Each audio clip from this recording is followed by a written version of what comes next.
Bab ke-29, hanya karena harta. POV Author.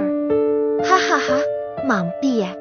Andra yang menghentikan laju mobil kemudian melihat ke belakang justru malah mengucap sumpah serapah untuk Bude Ratmi. Aku mohon, bantu Bude Ratmi. Pinta Seva di sela isak tangisnya. Ngapain juga harus dibantu? Biarin aja terus di situ. Biar dia merasakan sakit tanpa ada yang menolong. Mas, nanti kalau ada orang yang lewat malah bisa-bisa kita ketahuan loh. Ucap Iqbal. Aku gak peduli.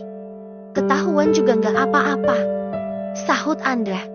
Seva mohon, jangan biarkan Bude sendirian. Apa kalian gak kasihan melihatnya? Kasihan? Sika, apa arti dari kasihan? Andra sudah benar-benar tertutup mata hatinya. Mas Andra, bawa aja deh dia. Nanti kalau ada yang temuin dia terus misi kita belum berhasil ambil semuanya. Seva berusaha membuka pintu mobil. Tapi sayang pintu ditutup otomatis oleh Andra. Sial, seru Mas Andra sambil memukul stang mobil di depannya. Turun Bal, bantu aku bawa dia. Andra dan Iqbal kemudian turun dari mobil dan mendekati Bude yang terlihat masih berbaring di rerumputan. Kenapa Mbak Lydia melakukan ini? Liri Seva bertanya pada Lydia. Kamu tanya kenapa? Tentu saja karena uang. Dasar bek. Kamu tahu, suamimu yang kaya itu ternyata pelit. Kami hanya meminta secuil hartanya di Australia tapi malah ditolaknya mentah-mentah. Bahkan suamiku dan suami Mbak Tanya diberhentikan dari perusahaan ayah hanya karena mereka mengambil sedikit uang perusahaan. Seru Mbak Lydia. Hanya karena uang mereka tega berbuat sangat kejam. Bahkan sudah bertindak tidak manusiawi. Tak lama berselang, Andra dan Iqbal datang dengan memapah Bude Ratmi. Lydia yang tadinya duduk di sebelah Seva kemudian turun dan menyuruh Bude untuk masuk ke mobil. Ya Allah Bude, gumam Seva. Seva nggak apa-apa. Tanya Bude. Seva nggak apa-apa. Bude harusnya nggak usah ngikutin Seva. Sekarang jadi Bude yang terluka. Maafin Seva Bude. Ngomong apa kamu Fah? Bude nggak terluka, hanya kakinya saja yang terkilir. Seva kemudian memeluk Bude Ratmi, antara senang Bude baik-baik saja dan juga takut bagaimana nanti ke depannya. Mobil kembali melaju, entah sudah berapa jam Seva tidak tahu. Keadaan di luar juga sudah gelap. Terlihat di sekeliling jalan hanya pohon yang menjulang tinggi. Seva yakin kalau ini di hutan. Seva menyandarkan kepalanya pada bahu Bude Ratmi. Tak henti Seva merapalkan doa agar Tuhan memberikan keselamatan. Mobil berbelok memasuki sebuah rumah. Terlihat dari cahaya lampu mobil. Rumah yang sangat terpencil tanpa ada tetangga kanan atau kiri. Turun kalian. Perintah Lydia saat mobil sudah berhenti dan pintunya terbuka. Seva dan Bude Ratmi menurutinya. Mereka kemudian menggiring Seva dan Bude ke dalam kamar. Seva mau ke kamar mandi. Pinta Seva pada Lydia. Kamu repotin banget sih. Lydia mendengkus dan menghentakkan kakinya. Bude Ratmi yang jalan tertatih juga mengikuti Seva ke kamar mandi. Seva merasa airnya sangat dingin, mungkin karena ini di pegunungan atau mungkin karena ini sudah malam, pikirnya. Setelah dari kamar mandi, Seva kembali masuk ke kamar. Ingat, jangan berbuat nekat. Ini di tengah hutan. Silahkan saja kalau kalian mau pergi. Tapi siap-siap dengan hewan liar yang siap memangsa kalian. Ancam Andra. Di mana Seno? Tanya Seva penasaran. Seno? Siapa Seno? Andra dan Iqbal saling tatap. Oh, adikmu ya? Mana aku tahu di mana adikmu.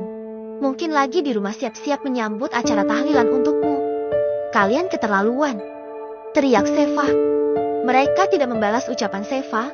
Mereka justru tertawa terbahak-bahak seakan menipu adalah kebanggaan buat mereka. Bude menguatkan Seva dengan mengusap bahuku. Perut Seva terasa kencang, efek terlalu kencang berteriak. Sabar, Fa. Bisik Bude Ratmi. Kayak kalian. Kalian gak ada sopannya ya? Seva itu ibu mertua kalian, gak seharusnya kalian bersikap seperti itu. Bude Ratmi ikut murka terhadap kelakuan dua orang laki-laki itu.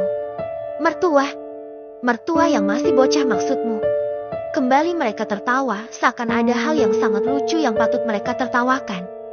Mereka kemudian menutup pintu kamar dengan kasar hingga suaranya mengagetkanku. Udah Fa, kita duduk dulu ya. Kamu pasti capek. Seva menuruti perintah Bude. Seva mengusap perut yang sedari tadi dirasanya tidak nyaman. Bude, perut Seva rasanya sangat kencang. Ucap Seva seraya duduk di ranjang. Kakinya luruskan Fa, tarik nafas panjang. Bude memberikan aku saran untuk Seva. Seva meluruskan kaki pada ranjang kemudian menarik nafas panjang. Fa, aman kan? Tanya Bude. Aman gimana? Enggak ada orang yang lagi ngawasin kita maksudnya. Kayaknya enggak Bude. Pintunya juga sudah tertutup rapat. Bude kemudian melepas sepatu yang dia kenakan. Mata Seva membelalak begitu Bude mengeluarkan sebuah benda pipi kecil di dalam sepatunya. Ya, Bude menyimpan sebuah ponsel pada sepatunya. Ponsel kecil yang masih terselip di antara kaki Bude. Dengan perasaan was-was mereka mulai menyalakan ponsel. Layar ponsel kemudian menampilkan logo dari merek ponsel tersebut. Akhirnya ponsel itu benar-benar menyala. Coba kamu kirim pesan ke suamimu, Fa. Usul Bude Ratmi. Telepon aja gimana Bude? Pulsanya nggak cukup. Fa. Sahut Bude. Buruan Fa. Kirim pesan ke guru mereka datang. Iya Bude. Kanda, aku dibawa sama Mbak Tanyo dan Mbak Lydia juga suaminya. Tempatnya ada di hutan tapi entah di mana. Bude Ratmi sama aku. Jangan telepon oke San. Bude, semoga pesanku langsung dibaca ya oleh suamiku. Seva melihat layar di ponsel waktu menunjukkan pukul 2 dini hari itu, artinya Seva sudah melakukan perjalanan yang cukup panjang. Bisa jadi Seva sudah di luar kota. Ah, sial baterai ponsel tinggal 1 garis itu artinya tidak lama lagi ponsel ini akan kehabisan daya. Seva merutuki kesialannya sendiri. Sementara itu, di lain pihak suami Seva sedang mengerahkan anak buahnya untuk mencari istrinya. Maafkan saya Tuan, saya lalai menjaga nyonya. Ucap Birati sesenggukan. Maafkan saya juga Tuan. Tadinya saya tidak mau membuka gerbang tapi nyonya bilang akan meminta izin sama Tuan. Semua pekerja sesang dikumpulkan dalam ruangan. Suami Seva tetap bergeming. Dia hanya memainkan kertas yang diberikan Birati yang berisi ancaman dari Tanya untuk istrinya. Dak. Ponsel di tangan suami Seva bergetar entah sudah yang keberapa kali. Bos, mereka menuju ke hutan. Ikuti terus mereka. Kalau ada kesempatan langsung sergap. Tapi ingat, jangan sampai istriku terluka. Siap bos. Assalamualaikum. Ayah. Mereka yang berada di ruangan terkejut melihat kedatangan Nisa yang tiba-tiba tanpa ada pemberitahuan. Nisa, ucap suami Seva tercekat. Kejutan. Nisa bersorak kegirangan mengira mereka akan senang dengan kedatangannya. Nis, kenapa mereka mukanya pada tegang semua? Rizka yang datang bersama Nisa menyadari ada yang tidak beres dengan orang yang sedang berkumpul. Seva mana? Kok nggak ada? Tanya Nisa. Mereka hening tak ada yang berani menjawabnya. Kok Din? Lanjut Nisa. Birati? Mana Seva? Rizka yang tidak sabaran langsung bertanya pada Birati. Nyonya dibawa sama Nyonya Tanya. Non, maafkan Bibi tidak bisa menjaga Nyonya. Birati menjawab sembari terus menangis. Ayah, apa itu benar? Dak. Kembali ponsel suami Seva bergetar. Halo, ayah mertua. Lagi bingung ya istrinya yang masih kinyis-kinyis hilang. Diam kamu. Katakan di mana sekarang istriku berada. Jangan galak-galak Dang Tia. Orang yang sudah tua gak baik marah-marah takut jantungnya gak kuat. Nanti innalillahi. Tidak usah banyak ngomong kamu. Apa mau kalian? Oh, oke kalau mau langsung to the point. Datang besok ke lokasi yang akan aku beritahu nanti. Ingat, jangan bawa polisi atau siapapun. Jika sampai melanggar, aku gak akan segan-segan melenyapkan istri juga anak yang ada di kandungnya. Sambungan telepon langsung terputus sepihak. Gus, kita berangkat sekarang. Nisa ikut. Aku juga ikut. Kalian di rumah saja. Bahaya kalau kalian ikut. Enggak bisa ya. Ada adik Nisa di kandungan Seva. Pokoknya Nisa ikut. Iya betul. Ada calon suamiku juga di kandungan Seva. Rizka juga ikut. Mau tak mau suami Seva mengizinkan Nisa dan Rizka untuk ikut. Saat mereka sedang di jalan, suami Seva menerima pesan dari Seva melalui nomor ponsel Bude Ratmi. Dinda baik-baik saja. Tenanglah, orang-orang Kanda sudah ada yang mengawasi. Tak akan Kanda biarkan mereka melukai Dinda, balas suami Seva.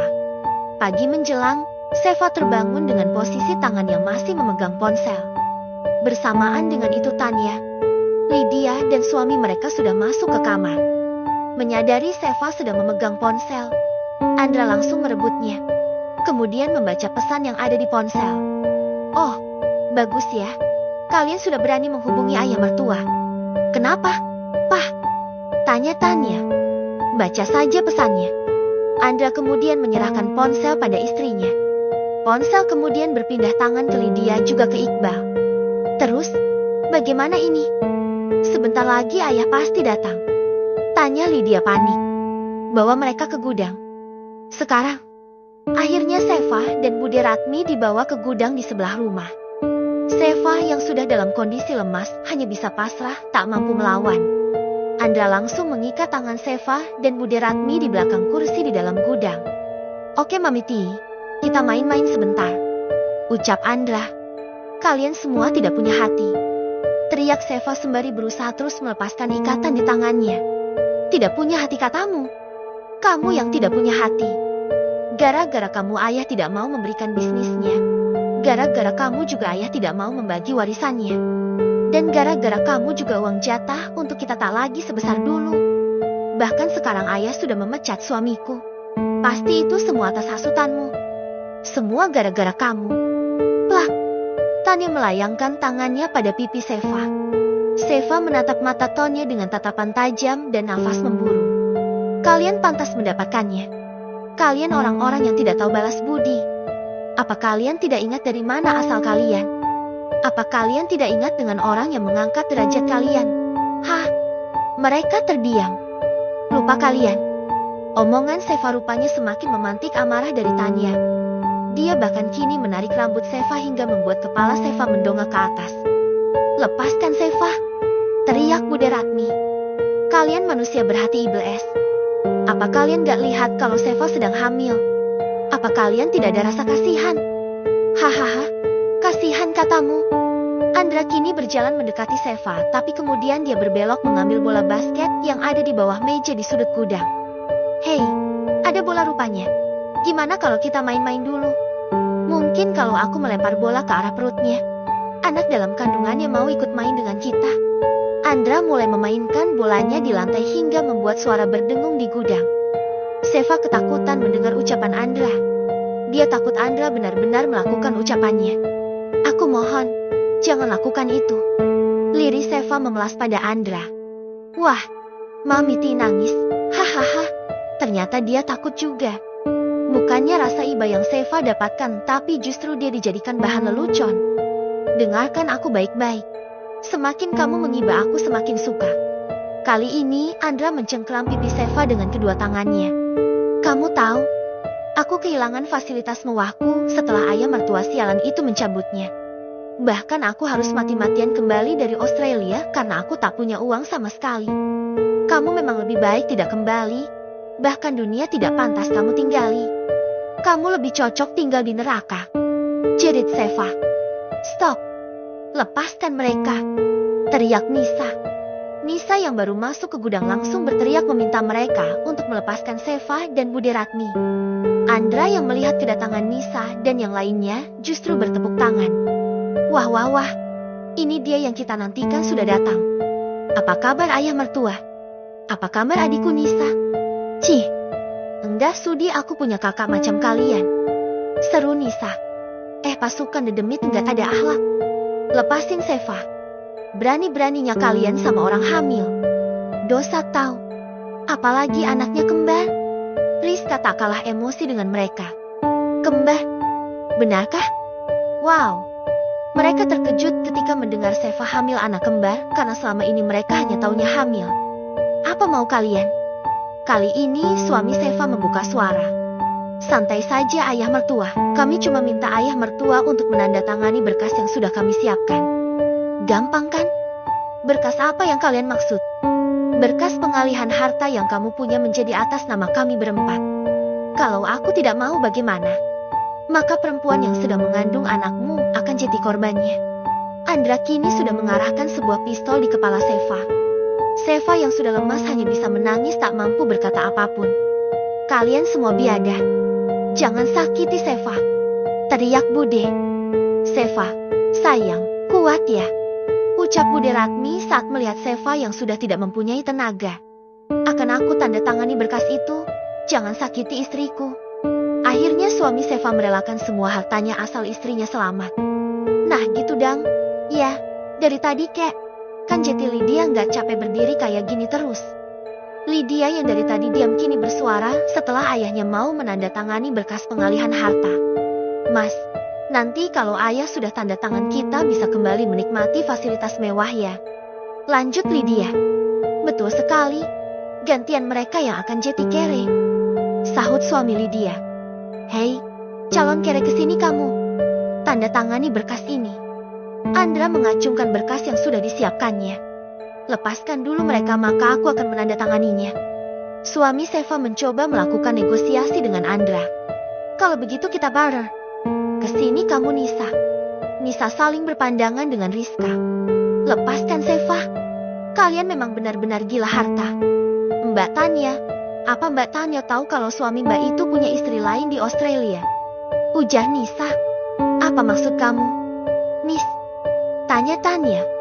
Seperti yang Nisa katakan, suami Mbak itu punya wanita lain di Australia. Kalau Mbak tidak percaya, Nisa punya buktinya. Benar begitu, Pah? Tanya-tanya pada Andra. Tentu saja tidak benar. Sanggahnya. Mbak Tanya lihat foto ini, kalau tetap tidak percaya. Nisa mengeluarkan ponsel di sakunya dan menunjukkan pada Tanya. Diam kamu. Teriak Andra. Dor. Tiba-tiba terdengar suara tembakan diiringi dengan jerit kesakitan.